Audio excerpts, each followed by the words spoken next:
أعوذ بالله من الشيطان الرجيم.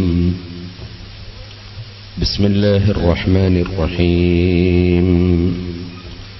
الحمد لله رب العالمين، نحمده ونستعينه ونؤمن به ونتوكل عليه، ونعوذ بالله من شرور أنفسنا ومن سيئات أعمالنا. من يهده الله فلا مضل له، ومن يضلل فلا هادي له. نشهد أن لا إله إلا الله وحده لا شريك له، ونشهد أن محمدا عبده ورسوله، أرسله بالهدى ودين الحق ليظهره على الدين كله ولو كره المشركون. اللهم صل وسلم وبارك على رسولك وحبيبك سيدنا محمد وعلى آل وأصحاب سيدنا ومولانا محمد وعلى جميع الأنبياء والمرسلين والآل والصحابة أجمعين. أما بعد، أعوذ بالله من الشيطان الرجيم. بسم الله الرحمن الرحيم. إذا زلزلت الأرض زلزالها وأخرجت الأرض أثقالها وقال الإنسان ما لها يومئذ تحدث أخبارها بأن ربك أوحى لها يومئذ يصدر الناس أشتاتا ليروا أعمالهم فمن يعمل مثقال ذرة خيرا يره ومن يعمل مثقال ذرة شرا يره. صدق الله العلي العظيم. صدق وبلغ رسوله النبي الكريم، ونحن على ذلك من الشاهدين الشاكرين، والحمد لله رب العالمين. يا رب صل على من حل بالحرم طه الرسول الذي قد خص بالكرم. يا رب بالمصطفى بلغ مقاصدنا واغفر لنا ما مضى يا واسع الكرم. ബഹുമാനികളെ,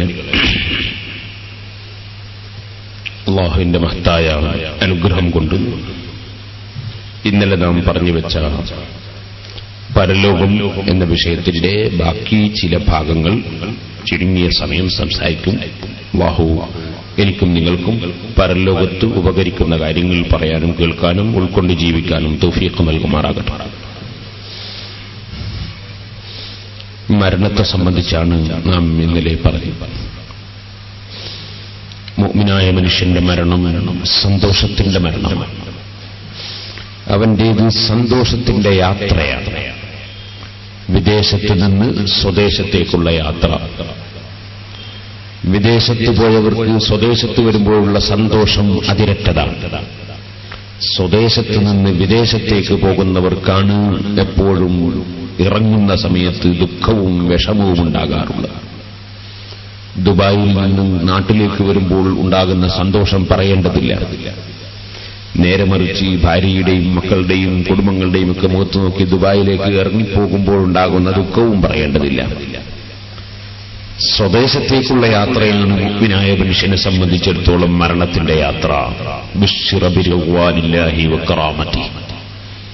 അല്ലാഹുവിന്റെ ഭാഗത്തു നിന്നുള്ള കറാമത്തും അല്ലാഹുവിന്റെ ഭാഗത്തു നിന്നുള്ള സംതൃപ്തിയും കൊണ്ട് സന്തോഷവാർത്ത അറിയിക്കപ്പെട്ട മുഅ്മിനായ മുത്തഖിയായ മനുഷ്യൻ സന്തോഷത്തോടുകൂടെ പുഞ്ചിരിച്ചുകൊണ്ട് യാത്ര ചെയ്യുന്നു. അല്ലാഹു ജല്ല ജലാലുഹു അവന്റെ മഹത്തായ അനുഗ്രഹം കൊണ്ട് നമുക്കതിന് തൗഫീഖ് നൽകുമാറാകട്ടെ.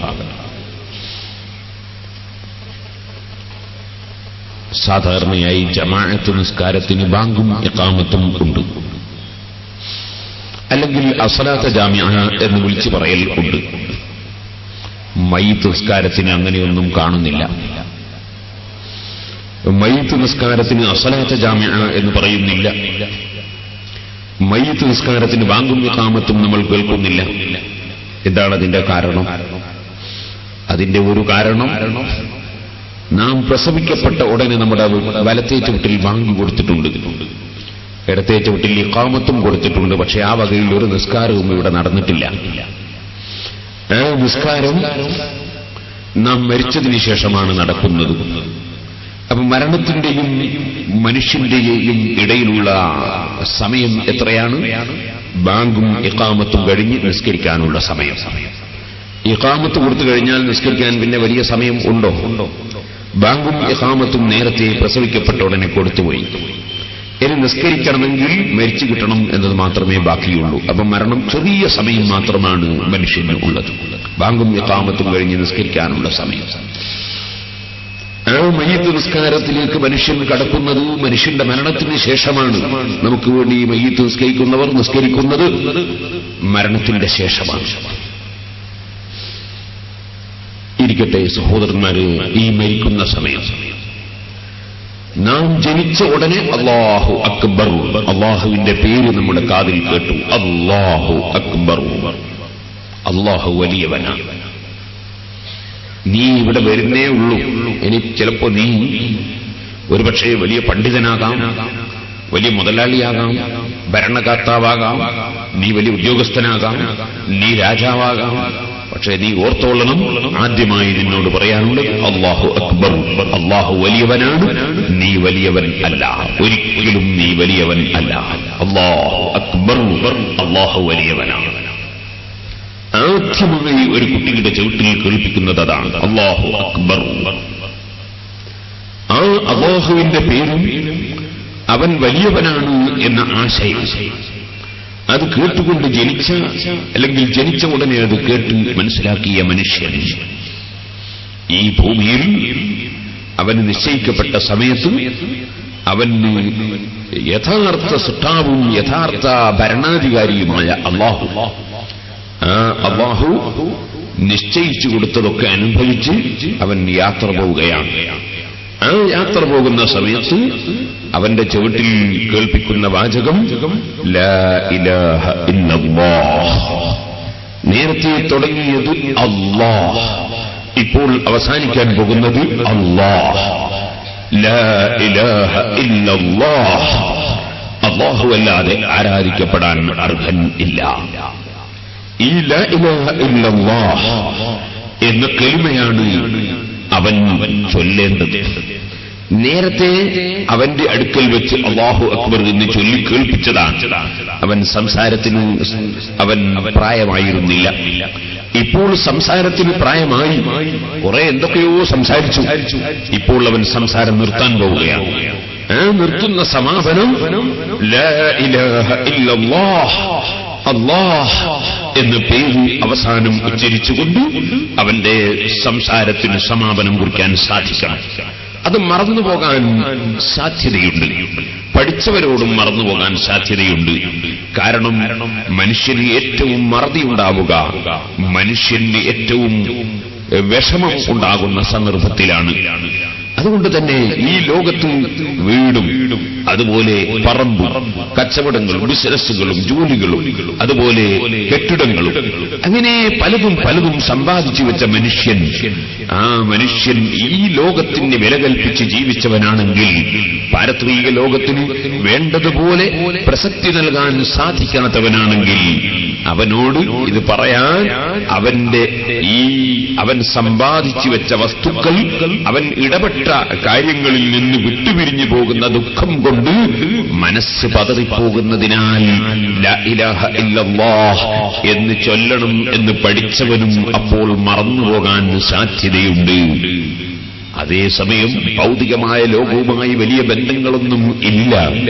അവന്റെ മനസ്സ് അല്ലാഹുവിൽ ലയിച്ചതാണ്.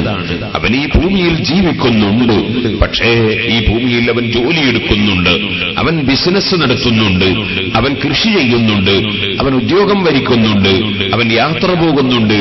എല്ലാം ഉണ്ടെങ്കിലും അതെല്ലാം എനിക്കിവിടെ ജീവിക്കാൻ വേണ്ടിയാണ്. എനിക്ക് ചെലവ് കൊടുക്കൽ നിർബന്ധമുള്ള ഭാര്യയ്ക്കും സന്താനങ്ങൾക്കും കുടുംബങ്ങൾക്കും രോഗങ്ങൾക്കുമൊക്കെ ഞാൻ ചെലവഴിക്കൽ എനിക്ക് നിർബന്ധമാണ്. ആ നിർബന്ധം വീട്ടാൻ വേണ്ടിയാണ്. യാചിക്കുന്നത് ഇസ്ലാം നിരുത്സാഹപ്പെടുത്തിയതാണ്. അധ്വാനിച്ച് ജീവിക്കാൻ അല്ലാഹുവിന്റെ റസൂൽ പ്രോത്സാഹിപ്പിച്ചതാണ്. അതുകൊണ്ട് ഞാൻ ജോലിയെടുക്കുകയാണ്, അതുകൊണ്ട് ഞാൻ ബിസിനസ് നടത്തുകയാണ്, അതിനാൽ ഞാൻ കൃഷി നടത്തുകയാണ്. ഈ ചിന്തയിൽ ജീവിക്കുന്ന മനുഷ്യൻ എന്റെ യഥാർത്ഥ ജീവിതത്തിന് നഷ്ടം വരുന്ന ഒരു സമ്പാദ്യവും എനിക്ക് വേണ്ട, എന്റെ യഥാർത്ഥ ജീവിതത്തിന് തകരാറ് സംഭവിക്കുന്ന ഒന്നിലേക്കും ഞാൻ തിരിഞ്ഞു നോക്കുന്നില്ല. എന്റെ മനസ്സ് പൂർണ്ണമായി എന്നെ സൃഷ്ടിച്ച അല്ലാഹുവിലേക്ക് തിരിച്ചിരിക്കുന്നു. ആ നിലക്ക് പൂർണ്ണമായി അല്ലാഹുവിലേക്ക് തിരിഞ്ഞ മനുഷ്യൻ വജ്ജഹ്തു വജ്ഹിയ ലില്ലദീ ഫതറസ് സമാവാതി വൽ അർള ഹനീഫൻ മുസ്ലിമാ വമാ അന മിനൽ മുശ്രികീൻ ഇന്ന സ്വലാത്തി വനുസുകി വമഹ്യായ വമമാതി ലില്ലാഹി റബ്ബിൽ ആലമീൻ. എന്റെ ശരീരവും എന്റെ മനസ്സും എന്റെ മുഖവും എന്റെ എല്ലാം ആകാശഭൂമികൾ സൃഷ്ടിച്ച അല്ലാഹുവിലേക്ക് തിരിച്ചിരിക്കുകയാണ് ഞാൻ. എന്റെ നിസ്കാരവും എന്റെ അറവും എന്റെ ഹജ്ജും എന്റെ ഉംറയും എന്റെ ഏറും, ഞാൻ മിനയിൽ വെച്ച് കല്ലെറിഞ്ഞല്ലോ, ആ ഏറും, അതുപോലെ ഞാൻ കഅബ ചുറ്റിയല്ലോ, ആ ചുറ്റിയതും, ഞാൻ ഒരു കല്ല് പോയി ചുംബിച്ചല്ലോ, ആ ചുംബിച്ചതും, ഞാൻ ഒരു സ്ഥലത്ത് അങ്ങോട്ടും ഇങ്ങോട്ടും നടന്നല്ലോ, ആ നടന്നതും, അതെ ഞാൻ യാത്ര പോയതും, ഞാൻ വന്നതും, ഞാൻ എന്റെ ധർമ്മവും എന്റെ എല്ലാം ലില്ലാഹി റബ്ബിൽ ആലമീൻ, റബ്ബുൽ ആലമീനായ അല്ലാഹുവിനെ സമർപ്പിക്കുകയാണ്. അല്ലാതെ ഞാൻ ഒന്നും അല്ലാഹുവിനെ സമർപ്പിക്കുക എന്നതല്ലാതെ എന്റെ ജീവിതത്തിൽ ഞാൻ ലക്ഷ്യം കണ്ടിട്ടില്ല. ഈ ചിന്തയിൽ ജീവിച്ച മനുഷ്യൻ എല്ലാം അല്ലാഹുവിന്, ജീവിതവും അല്ലാഹുവിന്, മരണവും അല്ലാഹുവിന്, ജോലിയെടുക്കുന്നതും അല്ലാഹുവിന് വേണ്ടി, യാത്ര ചെയ്യുന്നതും അല്ലാഹുവിന് വേണ്ടി, ബിസിനസ് നടത്തുന്നതും അല്ലാഹുവിന് വേണ്ടി, കൃഷി നടത്തുന്നതും അല്ലാഹുവിന് വേണ്ടി, പ്രസംഗിക്കുന്നതും അല്ലാഹുവിന് വേണ്ടി, പ്രസംഗം കേൾക്കുന്നതും അല്ലാഹുവിന് വേണ്ടി, എല്ലാം അല്ലാഹുവിന് വേണ്ടി അല്ലാഹുവിനെ സമർപ്പിക്കുകയാണ് ഞാൻ. പക്ഷേ ഈ ലോകത്ത് ജീവിക്കാതെ എനിക്ക് നിസ്കരിക്കാൻ കഴിയില്ല. ജീവിക്കണമെങ്കിൽ ഭക്ഷണം കഴിക്കണം. ഈ ലോകത്ത് ജീവിക്കുമ്പോൾ ഞാൻ മനുഷ്യനാണ്, ഞാൻ വികാരമുള്ള ഒരു ജീവിയാണ്. എനിക്ക് ഭാര്യയില്ലാതെ അല്ലാഹുവിന്റെ കൽപ്പനകൾ അനുസരിച്ച് ജീവിക്കാൻ സാധ്യമല്ല. ഞാൻ ഹറാമ് ചെയ്തു പോകും. അതുകൊണ്ട് ഞാൻ വിവാഹം കഴിക്കുകയാണ്. വിവാഹം കഴിക്കുന്ന ഭാര്യയ്ക്ക് ഭക്ഷണം കൊടുക്കൽ എനിക്ക് നിർബന്ധമാണ്. അതുകൊണ്ട് ഞാൻ എന്റെ ഭാര്യയ്ക്ക് വേണ്ടി ഞാൻ അധ്വാനിക്കുകയാണ്. സന്താനോൽപാദനം നടത്തിയില്ലെങ്കിൽ ഇവിടെ അല്ലാഹുവിന്റെ റസൂലിന്റെ ഉമ്മത്ത് ഖിയാമത്ത് നാൾ ഇവിടെ ഉണ്ടാവുകയില്ല. അതുകൊണ്ട് റസൂലുള്ളാഹിന്റെ ഉമ്മത്ത് ഇവിടെ ഉണ്ടാകൽ ആവശ്യമാണ്. അതുകൊണ്ട് ഞാൻ സന്താനോൽപാദനം നടത്തുകയാണ്. ആ സന്താനങ്ങൾക്ക് ഭക്ഷണം കൊടുക്കുക എന്നത് ദീൻ ഇവിടെ നിലനിർത്തലാണ്. അതുകൊണ്ട് ഞാൻ എന്റെ മക്കൾക്ക് ഭക്ഷണം കൊടുക്കാൻ വേണ്ടി അധ്വാനിക്കുകയാണ്. ഈ നിലക്ക് ചിന്തകളെല്ലാം അല്ലാഹുവിലേക്ക് തിരിഞ്ഞുകൊണ്ട് ഈ ഭൂമിയിൽ നടത്തുന്ന മുഴുവൻ പ്രവർത്തനങ്ങളും നടത്തുന്ന മനുഷ്യൻ അവന്റെ മനസ്സ് പൂർണ്ണമായി അല്ലാഹുവിൽ ലയിച്ചതാണ്. അവൻ അല്ലാഹുവിലേക്കുള്ള യാത്രയിലാണ്. ആ യാത്രയിൽ ഒരുങ്ങി ജീവിക്കുന്ന മനുഷ്യൻ അവനെ സംബന്ധിച്ചിടത്തോളം അവന്റെ വീട്ടിൽ നിന്ന് ഇറങ്ങിപ്പോകുമ്പോൾ മനസ്സിന് വലിയ ദുഃഖമൊന്നും ഇല്ല. കുടുംബങ്ങളെ വിട്ടുപിരിയുമ്പോൾ അവന് വലിയ ദുഃഖമൊന്നും ഇല്ല. കാരണം ഇതിനേക്കാൾ വലിയ കൂട്ടുകാരെ എനിക്ക് കിട്ടാൻ പോവുകയാണ്. അതെ, ومن يطع الله والرسول فأولئك مع الذين أنعم الله عليهم من النبيين والصديقين والشهداء والصالحين وحسن أولئك رفيقا. അല്ലാഹുവിനെയും റസൂലിനെയും പൂർണ്ണമായി അനുസരിച്ച് ജീവിച്ചവൻ അവൻ അല്ലാഹു അനുഗ്രഹിച്ച മഹാന്മാരുടെ കൂടെയാണ്.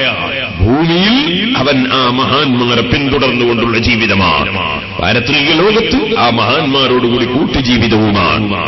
അങ്ങനെയുള്ള മനുഷ്യൻ, ആ മനുഷ്യനെ സംബന്ധിച്ചിടത്തോളം അവൻ ഇവിടെയുള്ള കുറച്ച് കൂട്ടുകാരെ നഷ്ടപ്പെടുന്നതിന് പകരം എനിക്ക് മുന്തിയ കൂട്ടുകാരെ കിട്ടാൻ പോവുകയാണ്. ഇവിടെയുള്ള കൂട്ടുകാർ തന്നെയും നല്ലവരാണെങ്കിൽ പിന്നീട് എന്റെ കൂടെ അങ്ങോട്ട് വരുന്നവരും ഈ ചിന്തയുള്ള ശരിയായ ഈമാനും തഖ്വയുമുള്ള മനുഷ്യന് ഈ ഭൂമിയിൽ നിന്ന് വിട്ടുപിരിയുമ്പോൾ വിഷമമില്ല, മനസ്സിന് വിഷമമില്ല. അതുകൊണ്ട് തന്നെ ലാ ഇലാഹ ഇല്ലല്ലാഹ് എന്ന് ചൊല്ലാൻ അവന് ഓർമ്മ വരാൻ സാധ്യത വളരെ കൂടുതലാണ്. അതേ സമയത്ത് ഈ ഭൗതിക ലോകത്തുള്ള വിഷയങ്ങളുമായി മനസ്സ് കൂടുതൽ ബന്ധപ്പെട്ടു പോവുകയും അല്ലാഹുവിനെ സ്നേഹിക്കുക, അവന്റെ ഹബീബായ നബി സല്ലല്ലാഹു അലൈഹി വസല്ലം തങ്ങളെ സ്നേഹിക്കുക. അതിന്റെ പേരിൽ തന്നെ പൂർണ്ണമായി അല്ലാഹുവിൽ ലയിച്ചുകൊണ്ട് ജീവിക്കുക.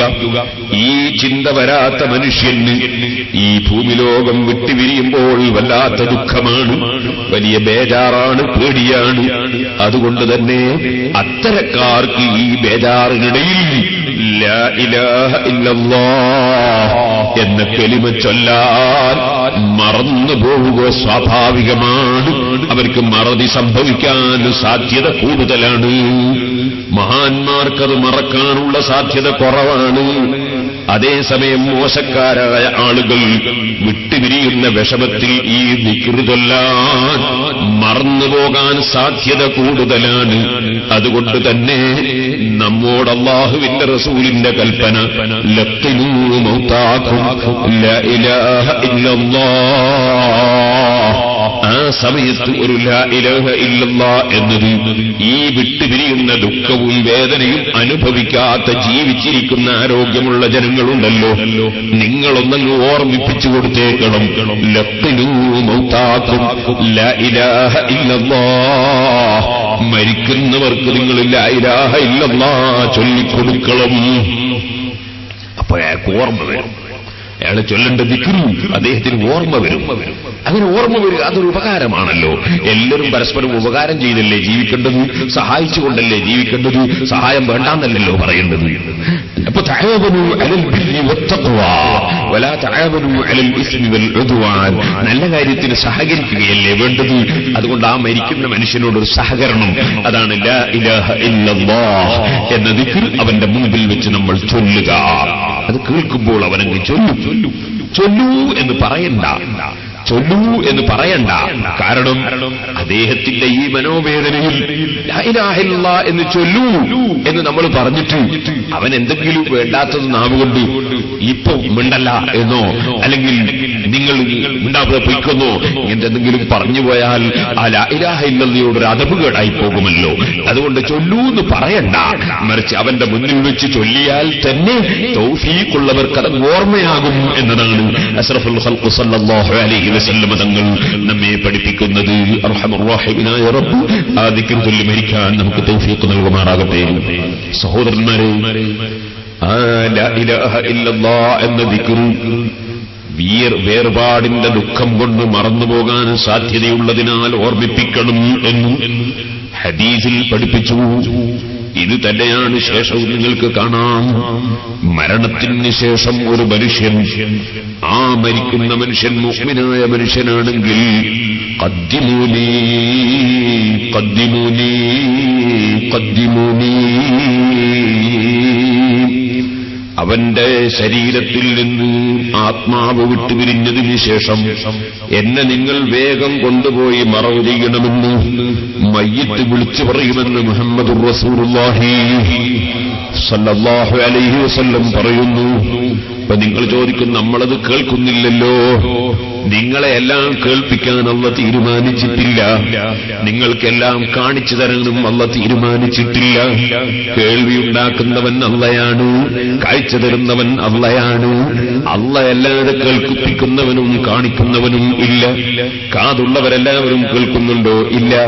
കണ്ണുള്ളവരെല്ലാവരും കാണുന്നുണ്ടോ? ഇല്ല. മനസ്സുള്ളവരെല്ലാവരും ചിന്തിക്കുന്നുണ്ടോ? ഇല്ല. കാലുള്ള എല്ലാവരും നടക്കുന്നുണ്ടോ? ഇല്ല. ഓ സഹോദര, കാര്യങ്ങളൊക്കെ ചെയ്തു തരുന്നവൻ അല്ലാഹുവാണ്. എത്ര കാലുണ്ട്? തേരട്ടാന്ന് പറഞ്ഞിട്ട് ജീവിതം ഇവിടെ എന്താ പറയാ, ചേട്ടാ എത്ര കാലുണ്ടതിന്? ആരാ എണ്ണി നോക്കിയത്? 100 കണക്കിന് കാലുണ്ട്. പക്ഷേ മൂപ്പര് 1 കിലോമീറ്റർ നടന്നെത്തണമെങ്കിൽ സുബ്ഹാനല്ലാഹ് ചിലപ്പോ 10 കൊല്ലം കഴിയും. അതേസമയത്ത് ഒരൊറ്റ കാലും ഇല്ല. നമ്മളെ ചെറിയ പാമ്പിന്റെ കുട്ടി അല്ലെങ്കിൽ വലിയ പാമ്പ് ഒറ്റ കാലും ഇല്ല. പക്ഷെ മൂപ്പര് എത്ര സ്പീഡിലാ പോകുന്നത്. എന്താണ്? കാല് വേണോ പോകാൻ? നടന്നു പോകാൻ കാല് വേണോ? കാലുള്ളത് കൊണ്ട് സ്പീഡ് കിട്ടുമോ? ഇല്ല. ഇവിടെ എത്തിക്കുന്നവൻ അല്ലാഹുവാണ്. കാലും മറ്റൊക്കെ കാരണങ്ങൾ മാത്രമാണ്. അതുപോലെ കണ്ണുള്ളത് കൊണ്ട് കാണണമെന്നുണ്ടോ? ഇല്ല. എല്ലാം അല്ലാഹുവിന്റെ അധികാരത്തിലാണ്. ഇവിടെ ഈ ബൾബ് കത്തുന്നു, എന്തുകൊണ്ട് കത്തുന്നു? കറന്റ് പ്രവഹിക്കുന്നത് കൊണ്ട് കത്തുന്നു. ഈ കറന്റ് നിങ്ങൾ ആരെങ്കിലും കണ്ടിട്ടുണ്ടോ? ഞാൻ ഇതുവരെയും കറന്റ് കണ്ടിട്ടില്ല. കറന്റിന്റെ പ്രവർത്തനം കാണുന്നുണ്ട്. കറണ്ട് ഉള്ളതുകൊണ്ട് കത്തുന്നത് കാണുന്നുണ്ട്, കറണ്ട് ഉള്ളതുകൊണ്ട് മൈക്ക് വർക്ക് ചെയ്യുന്നത് കാണുന്നുണ്ട്, കറണ്ട് ഉള്ളതുകൊണ്ട് ഫാൻ കറങ്ങുന്നത് ഞാൻ കാണുന്നുണ്ട്, കറണ്ടിന്റെ പ്രവർത്തനം ഞാൻ അനുഭവിക്കുന്നുണ്ട്. പക്ഷേ കറണ്ട് ഞാൻ ഇതുവരെയും കണ്ടിട്ടില്ല. അതുകൊണ്ട് കറണ്ട് ഇല്ലെന്ന് പറഞ്ഞാലോ, കറണ്ട് ഇല്ലെന്ന് പറഞ്ഞാൽ പറഞ്ഞവനെ കൊണ്ടുപോയി കറണ്ട് വെക്കണം. കാരണം അവന് തീരെ ബുദ്ധിയില്ല. അപ്പൊ നിങ്ങൾക്കെല്ലാം കാണിച്ചു തരാൻ ഇവിടെ തീരുമാനിച്ചിട്ടില്ല, എല്ലാം കേൾപ്പിച്ചു തരാൻ ഇവിടെ തീരുമാനിച്ചിട്ടില്ല. നീ അറിയില്ലേ, എല്ലാം നിനക്ക് കാണിച്ചു തരാൻ ഇവിടെ തീരുമാനിച്ചിട്ടുണ്ടോ? എല്ലാം നിനക്ക് കേൾപ്പിച്ചു തരാൻ ഇവിടെ തീരുമാനിച്ചിട്ടുണ്ടോ? ആധുനിക ഉപകരണങ്ങൾ വന്നപ്പോൾ നേരത്തെ കേൾക്കാത്തത് എന്തെല്ലാം കേൾക്കാൻ തുടങ്ങി, നേരത്തെ ഇല്ലാത്ത എന്തെല്ലാം അറിയാൻ തുടങ്ങി. എന്റെ ചെറുപ്പത്തിലൊക്കെ പുത്തൻവാദികൾ പ്രസംഗിക്കുമ്പോൾ പറയാറുള്ളത്, ദൂരെ നിന്ന് കേൾക്കണമെങ്കിൽ അള്ളാഹു ആകണം, അത് മുഹീദ്ദീൻ ശൈഖിനൊന്നും സാധ്യമല്ല. ഇപ്പൊ ഒറ്റ മുജാഹിദും അങ്ങനെ പറയാറില്ല. കാരണം ഇപ്പൊ നമ്മളിങ്ങനെ പരപ്പരം നേടി വന്നിട്ട് അമേരിക്കയിലേക്ക് ഫോൺ ചെയ്യാണ്. അപ്പോ ദൂരെ നിന്ന് കേൾക്കണമെങ്കിൽ അള്ളാഹു ആകണോ? വേണ്ട, ഒരു ഫോൺ കയ്യിലുണ്ടായാൽ മതി, ഒരു മൊബൈൽ ഫോൺ കയ്യിലുണ്ടായാൽ മതി. അപ്പോ ഞാൻ പറഞ്ഞു വന്നത്, മുമ്പേ കണ്ടുപിടിക്കാത്ത പലതും കണ്ടുപിടിച്ചുകൊണ്ടിരിക്കുന്നു, കാണാത്തത് കാണുന്നു, കേൾക്കാത്തത് കേൾക്കുന്നു. അതൊക്കെ അല്ലാഹുവിന്റെ തീരുമാനപ്രകാരം നടക്കുന്നു. അതുകൊണ്ട് മയ്യിത്ത് എന്നെ കൊണ്ടുപോകണം വേഗം എന്ന് വിളിച്ചു പറയുന്നു എന്ന് പറയുമ്പോ ഞാനത് കേൾക്കുന്നില്ലല്ലോ എന്ന് യുക്തിവാദി പറയുന്നതിന് യാതൊരു അർത്ഥവും ഇല്ല. നിനക്കെല്ലാം കേൾപ്പിച്ചു തരാൻ തീരുമാനിച്ചിട്ടില്ല. നീ കേൾക്കാൻ ഉദ്ദേശിച്ചത് നീ കേൾക്കും, നീ കേൾക്കണ്ടെന്ന് ഉദ്ദേശിച്ചത് നീ കേൾക്കുകയില്ല. അതുകൊണ്ട് ഇവിടെ നടക്കുന്നില്ലെന്നാണോ? അല്ല, അല്ല. ഇരിക്കട്ടെ, ആ ശരീരം സഹോദരന്മാരെ നീട്ടി സംസാരിക്കുന്നില്ല. ഇന്നലെ ഞാൻ പറഞ്ഞിരുന്നു, എല്ലാവരും സിറാജുള്ളതല്ല ഓരോ കലണ്ടർ വാങ്ങണോ. അത് പൈസ ഉണ്ടാക്കാനല്ല, ഒരു പ്രചരണത്തിന് വേണ്ടിയാണ്. പൈസ അള്ളാന ഖജനാവിലെത്തുണ്ട്. ഇപ്പൊ ഇവിടെ വന്നപ്പോ എത്ര പൈസ കിട്ടി? ഒരുപാട് നേർച്ചെടുത്തി, അതിങ്ങനെ കിട്ടും. അതുകൊണ്ട് എല്ലാവരും ഓരോ കലണ്ടർ വാങ്ങണം. വയത് കേൾക്കണമെങ്കിൽ എല്ലാ വിഷയത്തിലും വയത് പറഞ്ഞിട്ടുണ്ടല്ലോ, എല്ലാ വിഷയത്തിലും കേസറ്റും ഉണ്ടല്ലോ, ധാരാളം കേൾക്കാം. എനിക്ക് ഞാൻ പറഞ്ഞു വന്നത്, എന്റെ സഹോദരന്മാർ ചിന്തിക്കണം. അല്ലാഹു സുബ്ഹാനഹു വ തആല അതാ ഈമാനോടെ തഖ്വയോടെ ജീവിച്ച് മരിക്കാൻ ഭാഗ്യം കൊടുത്തിട്ടുള്ള മനുഷ്യൻ അവന്റെ ശരീരം വിളിച്ചു പറയുന്നു, ഖദ്ദിമൂനി ഖദ്ദിമൂനി, വേഗം കൊണ്ടുപോകണം, വേഗം കൊണ്ടുപോകണം. ആ വിളിച്ചു പറയുന്നത് മനുഷ്യരല്ലാത്ത, ജിന്നുകളല്ലാത്ത മറ്റ് ജീവികളൊക്കെ കേൾക്കുമെന്ന് അഷ്റഫുൽ ഖൽഖ് മുഹമ്മദുർ റസൂലുള്ളാഹി. ഈ അടുത്തല്ലേ സുനാമി വന്നത്? ആ സുനാമി വന്നപ്പോ പല കടലോര പ്രദേശങ്ങളിലും ജീവിക്കുന്ന ജീവികൾ സുനാമി വരുന്നതിന് മുമ്പ് തന്നെ സ്ഥലം വിട്ടുപോയി. അതേസമയത്ത് മനുഷ്യൻ ആ വിവരം അറിഞ്ഞില്ല. പത്രങ്ങളിൽ നമ്മൾ വായിച്ചില്ലേ, ആനകൾ സുനാമിയിൽ കുടുങ്ങിയില്ല, മറ്റ് പല ജീവികളും കുടുങ്ങിയില്ല. സുനാമി വരുന്നതിന് മുമ്പ് തന്നെ അവരുടെ കൈവശത്തിൽ അമേരിക്കക്കാരന്റെ റഡാറില്ല, മറ്റ് ആധുനിക ഉപകരണങ്ങളില്ല. പക്ഷേ ആ മൃഗങ്ങൾക്ക് പലതും അറിയാൻ സാധിച്ചു, നമുക്കതറിയാൻ സാധിച്ചില്ല. ഓരോ വിഷയവും വരുമ്പോൾ നമ്മളിങ്ങനെ പഠിക്കുകയാണ്, ഓരോ വിഷയങ്ങളെക്കുറിച്ച് നമുക്കിങ്ങനെ വിശ്വാസം വർദ്ധിക്കുകയാണ്. ഇരിക്കട്ടെ, അഷ്റഫുൽ ഖൽഖ് മുഹമ്മദുർ റസൂലുള്ളാഹി സല്ലല്ലാഹു അലൈഹി വസല്ലം തങ്ങൾ നമ്മെ പഠിപ്പിക്കുന്നു, ഈമാനുള്ളവന്റെ ശരീരം പെട്ടെന്ന് തന്നെ കൊണ്ടുപോയി മറവ് ചെയ്യുന്നതാണ് ഉത്തമം. എന്നാൽ ഈമാനില്ലാത്തവനാണെങ്കിലോ അവന്റെ ആത്മാവ് പിടിക്കാൻ വേണ്ടി റഹ്മത്തിന്റെ മലക്കുകൾ ഇറങ്ങി വന്നിട്ടില്ല, അതേ അദാബിന്റെ മലക്കുകളാണ് വന്നത്. അവന്റെ റൂഹ് കരിമ്പടത്തിൽ കുടുങ്ങിയ മുള്ളു പറിച്ചെടുക്കുന്നത് പോലെ ബലമായി പറിച്ചെടുത്തതാണ്. ആ പറിച്ചെടുത്ത ആത്മാവിനെ അതാ അവർ കയ്യിലേക്ക് വാങ്ങുമ്പോ മലക്കുകൾ ഇതിന്റെ ദുർഗന്ധം കൊണ്ട് മലക്കുകൾ ഓരോരുത്തരും പറയുന്നു, ഇങ്ങോട്ട് അടുപ്പിക്കല്ല, എന്നിലേക്ക് കൊണ്ടുവരല്ല. വല്ലാത്ത ദുർഗന്ധം തന്നെ, വല്ലാത്ത നാറ്റം തന്നെ. ഈമാനില്ലാത്തവന്റെ ആത്മാവിന് ദുർഗന്ധമാണ്, നാറ്റമാണ്. ആ ദുർഗന്ധമുള്ള ആത്മാവ് പിടിക്കപ്പെട്ടതിന് ശേഷം മേൽപോട്ടേക്ക് ഉയർത്താനുള്ള അനുമതിയൊന്നും ലഭിക്കാതെ എറിയപ്പെടുന്നു. ഞാൻ അതിലേക്ക് വിശദമായി കടന്ന് സംസാരിക്കുന്നില്ല, ചുരുക്കി പറയട്ടെ. അവന്റെ ശരീരത്തെ കൊണ്ടുപോയി മറവ് ചെയ്യുമ്പോ നിങ്ങൾ എവിടേക്കാണ് എന്നെ കൊണ്ടുപോകുന്നതെന്ന് അവനും വിളിച്ചു പറയുന്നുണ്ട്. അതുകൊണ്ട് നബി സല്ലല്ലാഹു അലൈഹി വസല്ലം തങ്ങൾ പറഞ്ഞു, ജനങ്ങളെ, ഏത് മയ്യിത്ത് മരിച്ചാലും നിങ്ങൾ പെട്ടെന്ന് മറവ് ചെയ്യാൻ നോക്കൂ. കാരണം എന്താണ്? സജ്ജനങ്ങളിൽപ്പെട്ടവനാണെങ്കിൽ അവന് പെട്ടെന്നങ്ങ് എത്തണം എന്ന ആഗ്രഹമാണ്. അവനെ നിങ്ങൾ വൈക്കിക്കളയരുത്. നേരെ മറിച്ച് ദുർജനങ്ങളിൽപ്പെട്ടവനാണെങ്കിലോ, അവൻ ദുർജനങ്ങളിൽപ്പെട്ടവനാണെങ്കിൽ ആ ശവം കൊണ്ടുപോയി നമ്മുടെ തലയിൽ നിന്ന് ഇറക്കി നമ്മുടെ ബാധ്യതയിൽ നിന്ന് ഒഴിവാക്കുന്നതല്ലേ നല്ലത്. അതുകൊണ്ട് ഏതായാലും ശരീരം പെട്ടെന്ന് മറവു ചെയ്യുന്നത് തന്നെയാണ് നന്മ. കാരണം അതാ ഈമാനില്ലാതെ ചത്തവനാണെങ്കിൽ അവന്റെ ശവം നമ്മൾ എന്തിനു വെച്ച് കൂടണം? അതേ ഈമാനുള്ളവനാണെങ്കിലോ അവന് പെട്ടെന്ന് എത്തണമെന്നല്ലേ അവന്റെ ആഗ്രഹം. അതുകൊണ്ട് ഏത് മനുഷ്യൻ മരിച്ചാലും നിങ്ങൾ പെട്ടെന്ന് മറവു ചെയ്യാൻ ശ്രമിക്കണമെന്ന് അഷ്റഫുൽ ഖൽഖ് മുഹമ്മദുർ റസൂലുള്ളാഹി സല്ലല്ലാഹു അലൈഹി വസല്ലം പഠിപ്പിക്കുന്നു. ഓ സഹോദരന്മാരെ, മരണത്തെക്കുറിച്ചുള്ള ചിന്തയാണ് ഖൽബിൽ വളർന്നു വരേണ്ടത്. അത് ശരിക്കും വന്നാൽ, ഇന്നലെ ഞാൻ പറഞ്ഞില്ലേ, നിസ്കാരം ഖളാക്കാൻ ധൈര്യം വരില്ല. ഖളായിപ്പോയ നിസ്കാരങ്ങൾ ഖളാ വിട്ടാൻ തീരുമാനിക്കാതിരിക്കില്ല. അതേ മരണത്തെക്കുറിച്ചുള്ള ചിന്ത ഖൽബിൽ വന്നാൽ ഇൽമിന്റെ വാല്യൂ മനസ്സിലാക്കാതിരിക്കില്ല. അറിവ് നേടണം, അറിവ് നേടണം, എന്റെ പാരത്രിക ലോകത്തിനു വേണ്ടി അറിവ് നേടണം എന്ന ചിന്ത അവന്റെ മനസ്സിലില്ലാതിരിക്കില്ല. ആ മനസ്സിൽ, അതാ മനുഷ്യന്റെ മനസ്സിൽ മരണത്തെക്കുറിച്ചുള്ള ചിന്ത രൂഢമൂലമാകുമ്പോൾ കള്ളു കുടിക്കാൻ ധൈര്യം വരില്ല, പലിശ വാങ്ങാൻ പലിശ കൊടുക്കാനും ധൈര്യം വരില്ല, അവന് ചീട്ട് കളിക്കാൻ ധൈര്യം വരില്ല, അവന് വ്യഭിചരിക്കാൻ ധൈര്യം വരില്ല, അവന് അതാ ഹറാമിലേക്ക് ചാടി വീഴാൻ ധൈര്യം വരില്ല, അള്ളാഹ് നിർബന്ധമാക്കിയത് കൈയൊഴിക്കാൻ ധൈര്യം വരില്ല. മരണത്തെക്കുറിച്ചുള്ള ചിന്ത നമ്മുടെ ഖൽബിൽ രൂഢമൂലമാകണം. ചെറിയ വിഷയമല്ല. മരിച്ചു കിടത്തിയ മനുഷ്യരെ നിങ്ങൾ കണ്ടില്ലേ? കട്ടിലിന്റെ മേലെ കിടത്തിയിരിക്കുന്നു. അവന്റെ മേലെ ഉറുമ്പ് വന്ന് കയറുമ്പോ തടുക്കാൻ അവന് സാധ്യമല്ല. ഉറുമ്പ് അവന്റെ ശരീരത്തിൽ കയറി വരാതിരിക്കാൻ വേണ്ടി പ്രായമുള്ള ആളുകൾ വന്നു ആ കട്ടിലിന്റെ കാലിന് മണ്ണെണ്ണയിൽ മുക്കിയിട്ടുള്ള തുണി കൊണ്ട് ചുറ്റുന്നു. കാരണം ഉറുമ്പ് കയറി വരാതിരിക്കാനാണ്, മയ്യിത്ത് ഉറുമ്പരിക്കാതിരിക്കാനാണ്. ഓ സഹോദരന്മാരെ, ആ കിടക്കുന്ന മയ്യിത്തിനെ സംബന്ധിച്ച് നിങ്ങൾ ചിന്തിച്ചോ? രാവിലെ സ്വന്തം കുഞ്ഞിനെ എടുത്ത് ചുംബിച്ച മയ്യിത്താണ്. 2.5 വയസ്സ് 3 വയസ്സുള്ള കുട്ടി, ഒരൽപ്പം വിക്കോടുകൂടി സംസാരിക്കുന്ന പിഞ്ചുമകൻ. ആ പിഞ്ചുമകന്റെ സന്തോഷമുള്ള വാക്ക് കേട്ട് കുറെ എടുത്ത് മടിയിൽ വെച്ച് കളിപ്പിച്ച് ചുംബിച്ച് തിരിച്ചയച്ചവനാണ്. ഇപ്പോൾ അവൻ മരിച്ചു കിടക്കുമ്പോൾ അതേ കുട്ടി തന്നെ ബാപ്പയുടെ സമീപത്തേക്ക് ഓടി വരുമ്പോ പ്രായമുള്ളവർ പിടിച്ചു നീക്കുന്നു. ആ ചെറിയ കുഞ്ഞ് മയ്യിത്ത് കണ്ട് പേടിച്ചു പോകുമെന്നാ പറയുന്നത്. സുബ്ഹാനല്ലാഹ്, രാവിലെ എടുത്തു ചുംബിച്ച കുട്ടിക്ക് ഇപ്പോൾ നിന്നെ കാണാൻ പറ്റുന്നില്ല. നിന്നെ കണ്ടാൽ ഭയപ്പെടുമ്പോൾ ഈ മരണം അതാർക്കോ വെച്ചതല്ല. എത്ര ആളുകൾ കൊണ്ടുപോയി നമ്മൾ മറവ് ചെയ്തു. പക്ഷേ മയ്യിത്ത് മറമാടാൻ പോകുന്ന സമയത്തും ഞാൻ മരിക്കുമെന്ന ചിന്ത നമ്മുടെ മനസ്സിൽ വന്നില്ല. മയ്യിത്തും മറവ് ചെയ്ത് തിരിച്ചു വരുമ്പോൾ ആ മയ്യിത്തിന്റെ കുടുംബങ്ങളെക്കുറിച്ചും മയ്യിത്തിന്റെ മറ്റ് വിഷയങ്ങളെക്കുറിച്ചുമൊക്കെ ചിന്തിക്കലല്ലാതെ ഇതേപോലെ എനിക്കും ഒരു ദിവസം വരാനുണ്ടല്ലോ, എന്നെയും കൊണ്ടുപോയി ഖബറിൽ വെക്കുമല്ലോ എന്ന ചിന്ത മയ്യിത്ത് മറവ് ചെയ്ത് തിരിച്ചു വരുമ്പോൾ നമ്മുടെ മനസ്സിൽ കടന്നു വരുന്നില്ല. ثم قست قلوبكم من بعد ذلك فهي كالحجارة أو أشد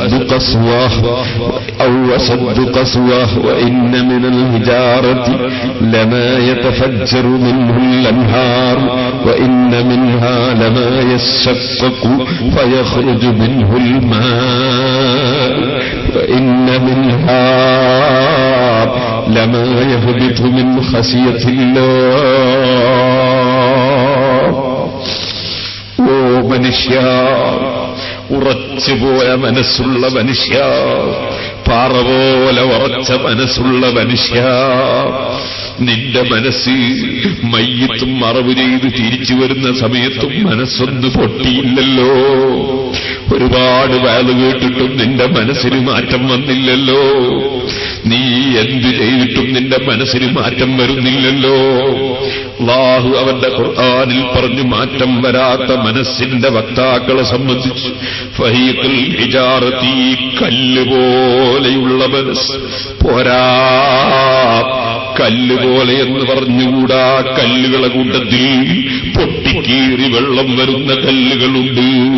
അള്ളാഹുവിനെ ഭയപ്പെട്ട് ഉരുണ്ടുരുണ്ട് വീഴുന്ന കല്ലുകളുണ്ട്. കല്ലുകൾ വല്ലാതെ പേടിച്ച് കരയുന്ന കല്ലുകൾ ഉണ്ട്. നരകത്തിൽ കത്തിക്കപ്പെടുന്നത് കരിങ്കല്ലുകളാണ്, പച്ച മനുഷ്യന്മാരാണെന്ന് പറഞ്ഞപ്പോൾ ആ വാർത്ത കേട്ട് പൊട്ടിക്കീറിയ കല്ലുകളുണ്ട്. നിൽക്കുന്ന സ്ഥലത്ത് നിന്ന് അല്ലാഹുവിനെ ഭയപ്പെട്ട് ഉരുണ്ടുരുണ്ടുപോയ കല്ലുകളുണ്ട് ചെറുപ്പക്കാരാ. പക്ഷേ നിനക്ക് രണ്ട് കാലും കയ്യും കണ്ണും കാതും ശരീരവും മുഴുവനും തന്നിട്ടുണ്ട്. പള്ളിയുടെ തൊട്ടടുത്തുള്ള പീടികകളിലും തൊട്ടടുത്തുള്ള വീടുകളിലും താമസിക്കുന്ന നീ നിന്റെ കാലിന്റെ മേലെ പള്ളിയിലേക്ക് സുബഹിക്ക് നടന്നുപോയില്ല. നീ നിസ്കാരത്തിന്റെ ജമാഅത്തിന് വില കൽപ്പിച്ചില്ല. നീ നിന്റെ മനസ്സ് പൊട്ടിയില്ല. അതേസമയം പൊട്ടിപ്പോയ ധാരാളം കല്ലുകളുണ്ട്. അല്ലാഹുവിനെ ഭയപ്പെട്ട് പൊട്ടിയ കല്ലുകളുണ്ട്. ഇന്ന മിൻഹാ ലമാ യഹ്ബിതു മിൻ ഖശിയത്തില്ലാഹ്. മരണം എന്ന് പറയുന്നത് ഒരു ചില്ലറ സംഗതിയല്ല. ആ മരിച്ചു കിടക്കുന്ന നീ സ്വർണത്തിന്റെ മോതിരം കൈക്ക് ധരിക്കുന്നവരില്ലേ? എടോ, നിന്റെ സ്വർണമോതിരം ഊരിപ്പോയി കേട്ടോ. പക്ഷേ നീ ചിന്തിച്ചില്ല, സ്വർണമോതിരം ധരിക്കുന്നത് ഹറാമാണ്. സ്വർണത്തിന്റെ ചെയിനിടുന്ന പുരുഷന്മാരില്ലേ, നീ ചിന്തിച്ചില്ല, അത് കടുത്ത ഹറാമാണ്. നെരിയാടിന്റെ ചുവട തുണി ഇങ്ങനെ വലിച്ചഴച്ച് നടക്കുന്ന കീബറന്മാരില്ലേ, നിന്റെ തുണിയൊക്കെ അഴിച്ചുപോയടോ. ഓ മനുഷ്യ, മരണത്തെക്കുറിച്ചുള്ള ചിന്ത നിന്റെ കൽബിലുണ്ടെങ്കിൽ നിനക്ക് അല്ലാഹുവിന് തഖ്വ ചെയ്തുകൊണ്ടല്ലാതെ ജീവിക്കാൻ സാധ്യമല്ല. കുറേ വെള്ളിമോതിരം കൈമ്മലും അരിയിടുന്ന ചില ആളുകളുണ്ട്, അതും പാടില്ലാത്തത് തന്നെ. ഒറ്റ വെള്ളിമോതിരം സുന്നത്താണ്, അത് ചെറുവിരലിന് മാത്രം. മറ്റുള്ള വിരലിനാണെങ്കിൽ, പുരുഷന്മാരെ കുറിച്ചാണ് ഞാൻ പറയുന്നത്, മറ്റുള്ള വിരലിനാണെങ്കിൽ ഹറാമോ കറാഹത്തോ എന്നതിൽ പണ്ഡിതന്മാർക്ക് തർക്കമുണ്ട്. ചെറുവിരലിന് ഒരു വെള്ളിമോതിരം സുന്നത്താണ്.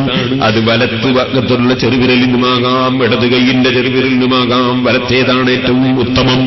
ഇരിക്കട്ടെ സഹോദരന്മാരെ, ഒന്നിലധികം വെള്ളിമോതിരങ്ങൾ ധരിക്കുന്നവരുണ്ട്. കുറെ വെള്ളിമോതിരം ധരിച്ചാൽ ഞാൻ ശൈഖാകും ഔലിയാകും ഒക്കെ ധരിക്കുന്നവരും ഉണ്ട്.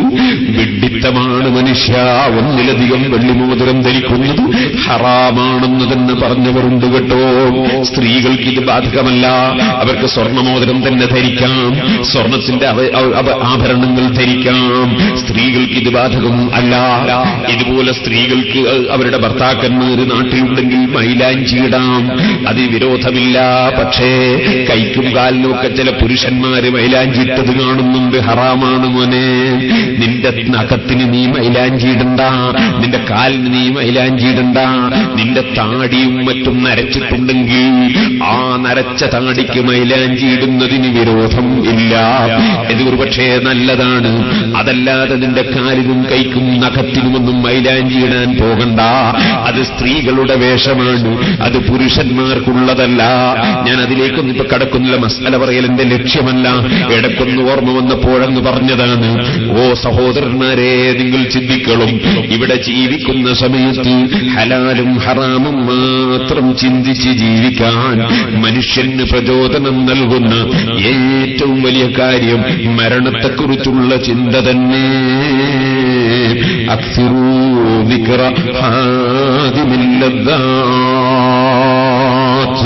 ലാ തീബ ലിൽ ഐശി മാ ദാമത് മുനവ്വസതൻ ലദ്ദാതുഹു ബിദ്ദികാരിൽ മൗതി വൽ ഹറമി. സഹോദരന്മാരെ, നമ്മൾ ചിന്തിക്കണം. ഈ മരിച്ചു കിടക്കുന്ന മനുഷ്യൻ അവന്റെ എല്ലാ വസ്ത്രങ്ങളും ആഭരണങ്ങളും മുഴുവനും അഴിച്ചുപോയി. ഓ ഉമ്മമാരെ, ധാരാളം സ്വർണം ധരിച്ചവരില്ലേ? എല്ലാ സ്വർണത്തിന്റെ പണ്ടങ്ങളും അഴിച്ചുപോയി, മോതിരങ്ങൾ ഊരിവെച്ചുപോയി, വാച്ചുകൾ അടിച്ചുപോയി. എല്ലാം അഴിച്ചു വെച്ചുപോയി. ഞാൻ പറയട്ടെ എന്റെ ഉമ്മമാരോട്, അല്ലാഹു തആല നിങ്ങൾക്ക് തന്ന സ്വർണത്തിൽ നിന്ന് ഒരു ചെറിയ ഭാഗം നിങ്ങൾ അല്ലാഹുവിന്റെ ദീനിന്റെ സ്ഥാപനത്തിന് കൊടുത്താൽ അത് നിങ്ങൾക്ക് മരിക്കുമ്പോൾ കൊണ്ടുപോകുന്ന സ്വർണമാണ് കേട്ടോ. നിങ്ങളുടെ കാതിലും കഴുത്തിലുമുള്ളതൊന്നും തന്നെ മരിക്കുമ്പോൾ കൊണ്ടുപോകുന്നതല്ല. അതിനി ആർക്കാണ് വേണ്ടത് എന്നതിനെ സംബന്ധിച്ച് ഇവിടെ മത്സരം നടക്കാൻ പോവുകയാണ്. മക്കൾ തമ്മിൽ തല്ല് നടക്കാൻ പോവാണ്. കാരണം പൊന്ന് ആർക്കാണ് വേണ്ടത്, ആരാ കൂടുതൽ എടുക്കുന്നത്, തല്ല് നടക്കാൻ പോവാണ്. അതേ സമയത്ത് നിനക്ക് ഉപകരിക്കാനുള്ള സ്വർണം അത് നിന്റെ ജീവിതത്തിൽ നീ ധർമ്മം ചെയ്തതു തന്നെ. ഓ സഹോദരന്മാരെ, സഹോദരിമാരെ, ആ മരിച്ചു കിടക്കുന്ന സ്ഥലത്ത് നിന്ന് കൊണ്ടുപോയി എടുത്തുകൊണ്ടുപോയി കുളിപ്പിക്കുകയാണ്. കുളിപ്പിക്കുന്ന സമയത്ത് ഞാനൊരു കാര്യം പറയട്ടെ. മയ്യിത്ത് കുളിപ്പിക്കുമ്പോൾ ഒരു മറയുള്ള സ്ഥലത്ത് നിന്നാണ് കുളിപ്പിക്കേണ്ടത്. അനാവശ്യമായി ആരും തന്നെ മയ്യിത്ത് ചെന്ന് നോക്കരുത്. കുളിപ്പിക്കുന്ന സ്ഥലത്ത് പോയി എത്തി നോക്കുന്ന ചില ആളുകളുണ്ട്, പാടില്ല. മയ്യിത്ത് കുളിപ്പിക്കുമ്പോൾ എത്തി നോക്കാൻ പാടില്ല, ആ വഴിക്ക് പോകാനേ പാടില്ല.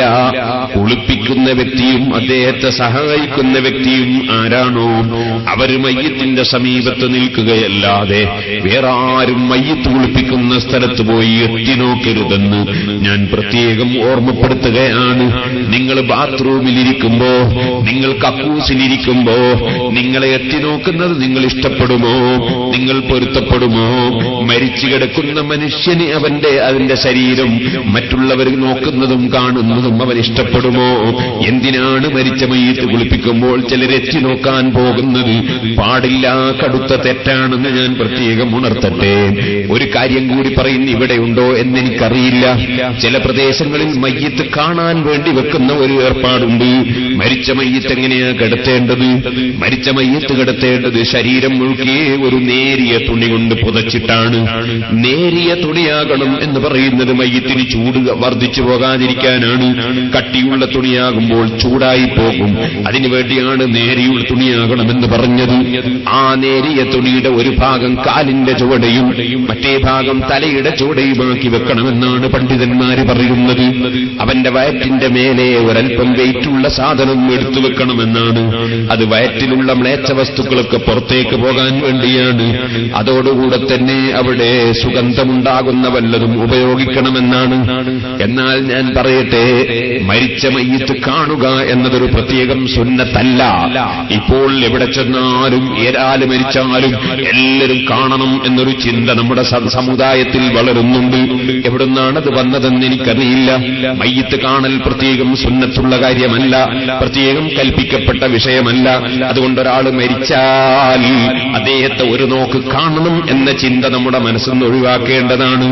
അതേ സമയത്ത് മരിച്ച വ്യക്തി ഒരു വലിയ ബറക്കത്തുള്ള മഹാനാണെങ്കിൽ അത്തരക്കാരുടെ മുഖം കാണുന്നത് ബറക്കത്തിന് വേണ്ടി കാണുന്നത്, അതുപോലെ ബറക്കത്തിന് വേണ്ടി ചുംബിക്കുന്നത് അത് തെറ്റുള്ള സംഗതി അല്ല.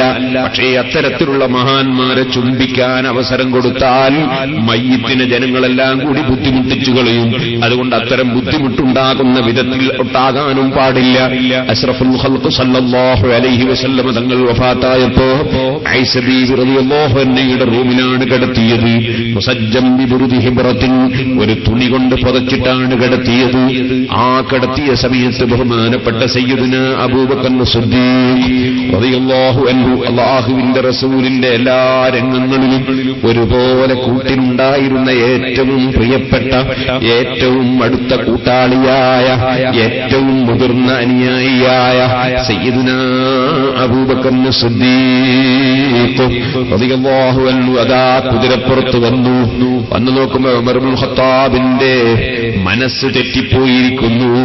റസൂലുള്ളാഹി വഫാത്തായി എന്ന് പറഞ്ഞാൽ, മുഹമ്മദ് നബി വഫാത്തായി എന്ന് പറഞ്ഞാൽ പറയുന്നവന്റെ തലവെട്ടിക്കളിയും ഞാനെന്നാണ് ഉമർ ഇബ്നുൽ ഖത്താബ് പറയുന്നത്. സുബ്ഹാനല്ലാഹ്, കേട്ടിട്ടില്ലേ ചെറുപ്പക്കാരെ? ഔലിയാക്കളെ കൂട്ടത്തിൽ മജ്ദൂബുകൾ എന്ന് പറയുന്ന ചില കക്ഷികൾ ഉണ്ട്. എന്താണ് അവരെ സ്ഥിതി? അവർ അല്ലാഹുവിനെ സ്നേഹിച്ചിട്ട് മനസ്സ് തെറ്റിപ്പോയി. അവരുടെ വാക്കുകൾ സ്വീകരിക്കാൻ പാടില്ല, അവരെ പിന്തുടർന്ന് ജീവിക്കാൻ പാടില്ല, അവരോട് ത്വരീഖത്ത് വാങ്ങാൻ പാടില്ല, അഥവാ അവരുടെ നിർദ്ദേശം സ്വീകരിക്കാൻ പാടില്ല. കാരണം സ്വന്തം മനസ്സിനെ തന്നെ നിയന്ത്രിക്കാൻ കഴിയാത്തവരാണ് അവർ. അതുകൊണ്ട് അവർക്ക് വേറെ ഒരാളെ മനസ്സിനെ നിയന്ത്രിക്കാൻ സാധ്യമല്ല. അത്തരക്കാരെ ത്വരീഖത്തിന്റെ ശൈഖായി അംഗീകരിച്ചുകൂടാ. പക്ഷേ അവർ അല്ലാഹുവിനെ പ്രിയം വെച്ചുകൊണ്ട് മനസ്സ് തെറ്റിപ്പോയവരായതിനാൽ അല്ലാഹുവിന്റെ അടുക്കൽ അവർ മഹാന്മാര് തന്നെ. ഇവർക്കാണ് പണ്ഡിതന്മാർ ഉഖലാഉൽ മജാനീൻ എന്ന് പറയുന്നത്, അതുപോലെ മജ്ദൂബുകളായ ഔലിയാക്കൾ എന്ന് പറയുന്നത്. അത്തരം ആളുകളെ പോയിട്ട് അവരോട് എന്തെങ്കിലും നിർദ്ദേശം സ്വീകരിക്കാൻ പാടില്ല, അവരെ ഉപദേശം കേട്ട് ജീവിക്കാൻ വകുപ്പില്ല. മറിച്ച് നമ്മുടെ ഇമാമിങ്ങൾ അവരെ കിതാബിൽ എഴുതിയതുപോലെ ജീവിച്ചോളണം. കാരണം അവരുടെ സ്വന്തം മനസ്സിനെ തന്നെ നിയന്ത്രിക്കാൻ കഴിയാത്തവരാണ് അത്തരക്കാരായ ഔലിയാക്കൾ. എന്നാൽ പൂർണ്ണത കൈവരിച്ച ഔലിയാക്കളായാലോ അവർ അല്ലാഹുവിനെ എത്ര പ്രിയം വെച്ചാലും അവരുടെ മനസ്സ് തെറ്റുകയില്ല. ഗൗസുൽ അഅ്ലം മുഹീദ്ദീൻ അബ്ദുൽ ഖാദിർ ജീലാനി അക്കൂട്ടത്തിൽപ്പെട്ടവരാണ്. അല്ലാഹുവിനെ പ്രിയം വെച്ചു, പക്ഷേ മനസ്സ് തെറ്റിപ്പോയിട്ടില്ല. സ്വന്തം ശരീരത്തെയും മനസ്സിനെയും നിയന്ത്രിക്കാൻ കഴിയുന്നുണ്ട്. ആ മനസ്സുകൊണ്ട് ധാരാളം ശിഷ്യന്മാരെയും നിയന്ത്രിക്കാൻ കഴിയുന്നുണ്ട്. മുരീദന്മാർക്ക് നിർദ്ദേശം കൊടുക്കാൻ സാധിക്കുന്നുണ്ട്. മുരീദന്മാരുടെ മനസ്സിലുള്ളത് അറിയാൻ വരെ സാധിക്കുന്നുണ്ട്. അതല്ലേ കുപ്പിയാകത്തുള്ള വസ്തുവിനെ പോലെ കാണും ഞാൻ നിങ്ങളെ കൽബകം എന്നോവരീ. മാഹി പെരിങ്ങാടിയിൽ വെച്ച് ഞാനൊരു മുഖാമുഖം പരിപാടി നടത്തി. എന്റെ കേസറ്റുണ്ട്. ഒരു മൗലവിന്റെ ചോദ്യം, ഇങ്ങനെ മൊഹീദ്ദീൻ ശൈഖ് ഒട്ടാകെ കാണുകയാണെങ്കിൽ നമ്മളെ പെണ്ണുങ്ങളൊന്നും തുണി കൊടുത്തിട്ട് കാര്യമില്ലല്ലോ. അതിനൊട്ടാകെ മൊഹീദ്ദീൻ ശൈഖ് കാണൂലേ? ഒട്ടാകെ കാണുകയില്ല. ഞാൻ പറഞ്ഞു, മനസ്സ് ദുഷിച്ചവന്റെ നാവിൽ അത്തരം ചോദ്യമേ വരൂ. കാരണം അവന്റെ മനസ്സ് എപ്പോഴും ഈ തുണിന്റെ ഉള്ളിലാണ്, ഈ ചോദ്യകർത്താവിന്റെ മനസ്സ്. അതേ സമയത്ത് ഔലിയാക്കളുടെ മനസ്സങ്ങനെയല്ല. ഒരു കാര്യം നോക്കുമ്പോഴല്ലേ കാണുക, നോക്കാതെ കാണുമോ? ഔലിയാക്കൾ നോക്കൽ തുണിന്റെ ഉള്ളിലല്ല, ഔലിയാക്കൾ നോക്കൽ മനസ്സിലാണ്. കാരണം മനുഷ്യന്മാരുടെ മനസ്സ് നന്നാക്കലാണ് ഔലിയാക്കളുടെ ഡ്യൂട്ടി. അല്ലാതെ ഔലിയാക്കളുടെ ഡ്യൂട്ടി മാർക്കം ചെയ്യലല്ല. അത് ഈ മുജാഹിദിന് മനസ്സിലായില്ല. ഔലിയാക്കളുടെ ഡ്യൂട്ടി ജനങ്ങളെ മനസ്സ് നന്നാക്കലാണ്. അതുകൊണ്ട് അവരെ നോട്ടം എപ്പോഴും മനസ്സിലേക്കാണ്. അതാ പറഞ്ഞത്, കുപ്പിയാകത്തുള്ള വസ്തുവിനെ പോലെ കാണും ഞാൻ നിങ്ങളെ കൽബകം എന്നോവർ. കേട്ടിട്ടില്ലേ നിങ്ങൾ? അബൂബക്കർ റളിയല്ലാഹു അൻഹു പറഞ്ഞില്ലേ, ഞാനൊരു ദിവസം ഇങ്ങനെ വിശ്വാസപരമായ കാര്യങ്ങളെ കുറിച്ച് ഇങ്ങനെ ചിന്തിക്കുമ്പോ എന്റെ മനസ്സിൽ തോന്നി, അതിന്റെ മറുപടി കിട്ടാൻ എന്താ വേണ്ടത്, ആരെയാ കാണേണ്ടത്? അപ്പൊ എനിക്ക് ഓർമ്മ വന്നു, മുഹീദ്ദീൻ ശൈഖിന്റെ വാഗ് നടക്കുന്നുണ്ട്. വലിയ വാഗ് പറയുന്ന ആളാണ് മുഹീദ്ദീൻ ശൈഖ് റളിയല്ലാഹു അൻഹു. അവിടുത്തെ ബറക്കത്ത് കൊണ്ട് അല്ലാഹു തആല നമ്മുടെ വാഗിന്റെ സദസ്സുകളിൽ അല്ലാഹു പൊരുത്തപ്പെട്ട നിലക്കുള്ള ബറക്കത്തിനെ ചൊരിച്ചു തരട്ടെ. മുഹീദ്ദീൻ ശൈഖ് റളിയല്ലാഹു അൻഹു വലിയ വാഗ് പറയുന്ന ആളാണ്. ബഹുമാനപ്പെട്ടവരും മനസ്സിന്റെ ഉള്ളിലുള്ളത് നോക്കി പറയുമെന്ന് കേട്ടിട്ടുണ്ട്. എന്റെ മനസ്സിന്റെ സംശയവുമായി ഞാനൊന്ന് മുഹീദ്ദീൻ ശൈഖിന്റെ സദസ്സിൽ പോയാലോ? അബൂബക്കർ ഇബ്നുൽ ഇമാദ് മുഹീദ്ദീൻ ശൈഖിന്റെ സദസ്സിലേക്ക് കയറി വന്നു. കയറി ഇങ്ങനെ വരുമ്പോ തന്നെ ബഹുമാനപ്പെട്ടവർ അതാ അബൂബക്കർ ഇബ്നുൽ ഇമാദിന്റെ മുഖത്ത് നോക്കിയിട്ട് പറയാണ്, ഇത്തിഖാദുനാ ഇത്തിഖാദു സലഫി സ്വാലിഹീൻ വസ്സഹാബ. നമ്മളെ വിശ്വാസം സലഫു സ്വാലിഹീകളായ മുൻഗാമികളായ മഹാന്മാരുടെ സഹാബത്തിന്റെയും വിശ്വാസമാണ്. അതാണ് ശരിയായ വിശ്വാസം. മുൻഗാമികളെ വിശ്വാസമാണ് ശരിയായ വിശ്വാസം, പുത്തൻ വാദങ്ങളല്ല. അബൂബക്കർ റളിയല്ലാഹു അൻഹു പറഞ്ഞപ്പോ ഞാൻ വിചാരിച്ചു, വേദ പറയുന്ന ആൾ അങ്ങനൊക്കെ പറയില്ലേ, വേദില്ല എന്റെ മനസ്സിലുള്ളത് നോക്കിയിട്ട് പറഞ്ഞാണെന്നൊന്നുമില്ലല്ലോ എന്ന് മനസ്സിലാക്കി. അപ്പോഴും പിന്നെ എന്റെ മുഖത്തേക്ക് നോക്കിയിട്ടാ പിന്നെ പറയുന്നത്. നമ്മളെ വിശ്വാസം മുൻഗാമികളായ സഹാബത്തിന്റെയും അതുപോലെ ഇമാമിങ്ങളെയൊക്കെ വിശ്വാസമാണ്. അതാണ് ശരിയായ വിശ്വാസം. അപ്പൊ എനിക്ക് തോന്നി വേദ പറയുന്ന ആൾ അങ്ങോട്ടും ഇങ്ങോട്ടൊക്കെ നോക്കും, ചിലപ്പോൾ മുഖത്തായി പോകൂലേ, അങ്ങനെ എന്റെ മുഖത്തായി പോയതായിരിക്കും. അപ്പൊ പിന്നെ മൂന്നാമത് അത് ഞാൻ എന്റെ മനസ്സിലങ്ങ് വിചാരിക്കുമ്പോ പിന്നെ ഒരൊറ്റ വിളിയാണ്, യാ അബൂബക്കർ ഈതിഖാദുനാ ഈതിഖാദു സലഫി വസ്സഹാബ. അബൂബക്കറെ, നമ്മളെ വിശ്വാസം സഹാബത്തിന്റെയും മുൻഗാമികളെയും വിശ്വാസമാണ്. അബൂബക്കറെ, സംശയം വേണ്ട. ഞാൻ ഞെട്ടിപ്പോയി. ഉടനെ എന്നോട് പറഞ്ഞു, എണീറ്റിക്കടാ. നിർത്തിയിട്ട് പറഞ്ഞു, നിന്റെ വീട്ടിലേക്ക് മടങ്ങിപ്പോയിക്കോ. അബൂക, നിന്റെ ബാപ്പ പോയിട്ട് കുറെ കാലമായില്ലേ, ഇപ്പൊ ബാപ്പ വന്നിട്ടുണ്ട്, അതുകൊണ്ട് ഉടനെ പോയിക്കോ ബാപ്പനെ കാണാൻ. ഞാൻ വഅദുള്ള സദസ്സിന്ന് വീട്ടിലേക്ക് വന്നു നോക്കുമ്പോ ബാപ്പ എത്തിയിട്ടേ ഉള്ളൂ. ബാപ്പ യാത്ര പോയിട്ട് കാലം കുറേയായി. ബാപ്പ എത്തിയിട്ടുണ്ട്. അതാ കുപ്പിയകത്തുള്ള വസ്തുവിനെ പോലെ കാണും ഞാൻ നിങ്ങളെ കൽബകം എന്നോവർ. അവർക്ക് മനസ്സിനെ നിയന്ത്രിക്കാൻ കഴിയും, അവർക്ക് ആവശ്യമായ നിർദ്ദേശം നൽകാൻ കഴിയും. ഒരാളിൽ വന്നു വരുമ്പോ അവൻ വരുന്നത് നല്ല ഉദ്ദേശത്തോടെയാണോ ദുരുദ്ദേശത്തോടെയാണോ നോക്കി പറയാൻ കഴിയും. അവരാണ് അല്ലാഹുവിന്റെ മുറബ്ബിയായ ശൈഖന്മാരെന്ന് പറയുന്ന ശൈഖന്മാർ. അവർക്ക് ലൗഹുൽ മഹ്ഫൂസ് നോക്കിയിട്ട് വായിക്കാൻ കഴിയും, മനസ്സിലുള്ളത് പറയാൻ കഴിയും. അവരാണ് തർബിയത്തിന്റെ ശൈഖന്മാര്. സുബ്ഹാനല്ലാഹ്, ഇപ്പൊ മുക്കിന് അതാ കടലക്കച്ചവടം പോലെ ശൈഖന്മാരാണ്, ജിന്നി ബീവികളാണ്. തട്ടിപ്പിലൊന്നും പോയി പെട്ടുപോകണ്ട മനുഷ്യ. വിവരമുള്ളവര് പറയുന്നത് കേട്ട് പഠിച്ച് ജീവിച്ചോ, വിവരക്കേടിന്റെ പിന്നാലെ പോകണ്ട. പറഞ്ഞു വന്നതിലേക്ക് തന്നെ പോകട്ടെ. ഞാൻ ബഹുമാനപ്പെട്ട ഉമർ ഇബ്നുൽ ഖത്താബ് റളിയല്ലാഹു അൻഹു റസൂലുള്ളാഹിനെ പ്രിയം വെച്ച മനസ്സാണ്. റസൂലുള്ളാഹി വഫാത്തായി എന്നങ്ങ് കേട്ടപ്പോ മനസ്സങ്ങ് പതറിപ്പോയി. മുഹമ്മദ് നബി വഫാത്തായി എന്ന് പറഞ്ഞാൽ പറഞ്ഞവരെ ഞാൻ തലവെട്ടിക്കളയും. ഇങ്ങനെ വെട്ടാൻ പാടുണ്ടോ? വഫാത്തായി പോയ റസൂലുള്ളാഹി സ്വല്ലല്ലാഹു അലൈഹി വഫാത്തായി വരുന്നവർക്ക് തലവെട്ടാൻ പാടുണ്ടോ? പക്ഷെ ഉമർ ഇബ്നുൽ ഖത്താബിന്റെ മനസ്സ് തെറ്റിപ്പോയി. അതാണ് മജ്ദൂബികളായ ഔലിയാക്കളുടെ അവസ്ഥ. അവർ മനസ്സ് തെറ്റിപ്പോയവരാണ്. ഉമർ ഇബ്നുൽ ഖത്താബിന്റെ ബഹുമാനം കുറയുന്നൊന്നുമില്ല. ഉമർ ഇബ്നുൽ ഖത്താബ് തന്നെ, പക്ഷെ റസൂലുള്ളാഹിനെ സ്നേഹിച്ചിട്ട് മനസ്സ് തെറ്റിപ്പോയി. ഉമർ ഇബ്നുൽ ഖത്താബിന്റെ മഹത്വത്തിന് കുറവൊന്നുമില്ല. ഉമർ ഇബ്നുൽ ഖത്താബിന് നിയന്ത്രിക്കാൻ കഴിഞ്ഞില്ല. ഇതാണ് മജ്ദൂബുകളായ ഔലിയാക്കളുടെയും അവസ്ഥ. അല്ലാഹുവിനെ പ്രിയം വെച്ച് മനസ്സ് തെറ്റിപ്പോയി. ഇത് റസൂലുള്ളാഹിനെ പ്രിയം വെച്ച് മനസ്സ് തെറ്റിപ്പോയതാണ്. സഹോദരന്മാരെ, ആ സമയത്ത് അവർ ചെയ്യുന്നതിനെ കുറിച്ച് അവർക്ക് ബോധമുണ്ടാവില്ല, പറയുന്നതിനെ കുറിച്ചും ബോധം ഉണ്ടാവില്ല. ഉമർ ഇബ്നുൽ ഖത്താബ് തന്നെ ഔലിയാക്കളെ നേതാവ് തന്നെ. പക്ഷെ ഇപ്പോൾ മനസ്സ് പതറിയിരിക്കുന്നു. സിദ്ദീഖ് റളിയല്ലാഹു അൻഹുവോ അപ്പോഴവിടെയുള്ള തർബിയത്തിന്റെ ശൈഖ് സിദ്ദീഖുൽ അക്ബറാണ്.